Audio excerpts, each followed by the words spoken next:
निगम का डंपर बना 28 वर्षीय मोटरसाइकिल सवार युवक के लिए काल। जी हां, जोधपुर से गुरुवार शाम एक ऐसी दर्दनाक और बेहद दुखद घटना सामने आई जहां पर जोधपुर के राजीव गांधी थाना क्षेत्र से भैरोजी मंदिर के पास बडली गांव से एक ऐसी दुखद घटना सामने आई जहां पर केरू से डंपिंग यार्ड कचरा खाली करने जा रहे एक निगम का डंपर जो कायलाना से होते हुए बडली रास्ते से केरू की तरफ बढ़ रहा था। तभी वहां पर एक 28 वर्षीय प्रीतम सिंह राजपुरोहित जो अपनी पत्थर की फैक्ट्री से अपने घर के लिए रवाना हो रहा था, वे रोड थी और तभी अचानक से जब 28 वर्षीय प्रीतम वो रोड सड़क पार कर रहा था, अचानक तेज गाड़ियां आ रही थी। तभी अचानक से जब वो उस हाईवे पर रुका, भैरोजी मंदिर के सर्कल पर रुका, तभी जब वो वहां से रवाना हो रहा था, तभी अचानक तेज रफ्तार से निगम का डंपर आया और उसे काल की तरह मौत के मुंह में ले गया। और वही उस डंपर के पिछले पहिए के नीचे आने से बाइक सवार प्रीतम सिंह की मौके पर ही मौत हो गई।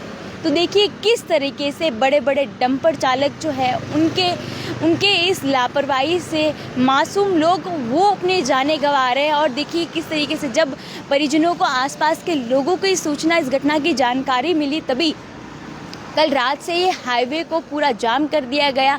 परिजनों दुखों का पहाड़ टूट गया। देखिए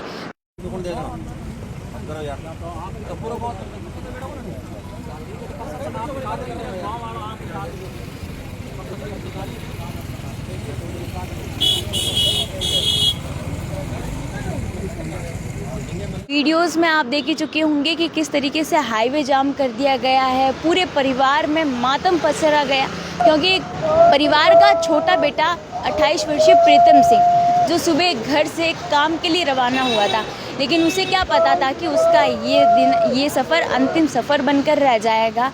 जब वो घर की ओर लौट रहा था, तभी अचानक निगम का ऐसा डंपर जो उसकी तेज़ स्पीड के कारण, जिसे वन वे ट्रैफिक की व्यवस्था, क्योंकि वहाँ पर हाईवे का नवनिर्माण हो रहा था, उस वजह से वन वे ट्रैफिक जो है वो डाइवर्ट कर दिया गया, जिसकी वजह से आ रहे डंपर और 28 वर्षीय प्रीतम सिंह राजपुरोहित उनकी ऐसी भिड़ंत, जिस भिड़ंत का अगर सोचा भी जाए तो भी रूह कांप उठे। और देखिए सबसे बेहद और दुखद घटना ये है कि 28 वर्षीय प्रीतम जिसकी 3 बेटियां हैं और वही एक बेटी जो 11 महीने की ही। एसीपी बोत्रा ने ये बताया कि NHAI की ओर से हाईवे का नवनिर्माण का कार्य जो है वो किया जा रहा था, इसलिए वहाँ पर ट्रैफिक व्यवस्था वन वे हुई थी और दोनों तरफ का ट्रैफिक जो एक लाइन पर ही डाइवर्ट किया गया था। ये भी एक वजह हो सकती है हादसे की। और अन्य अगर वजहों की बात की जाए तो स्पीड ब्रेकर ना होना, तेज़ स्पीड से चलाना, चाहे राजस्थान पुलिस कितनी भी सड़क सुरक्षाएं का अभियान क्यों ना चला दे, लेकिन ऐसे डंपर चालक जो है वो ट्रैफिक नियमों का उल्लंघन जो है वो करते नज़र आ रहे हैं। और इन ट्रैफिक नियमों के उल्लंघन की वजह से मासूम लोग अपनी जानें गंवा रहे हैं। 3 बेटियों से अपने पिता का साया वो चला गया, छोटा बेटा जिसने कम उम्र में अपनी जान जो है वो गंवा। अब देखना ये होगा कि प्रीतम सिंह को इंसाफ मिलेगा या ऐसे ही मौत का सिलसिला जो है वो जारी रहेगा। तो देखिए इसमें आप क्या कहेंगे वो हमें ज़रूर बताइए और ऐसे तमाम प्रकार की अपडेट्स के लिए द खटक के साथ जुड़े रहिए।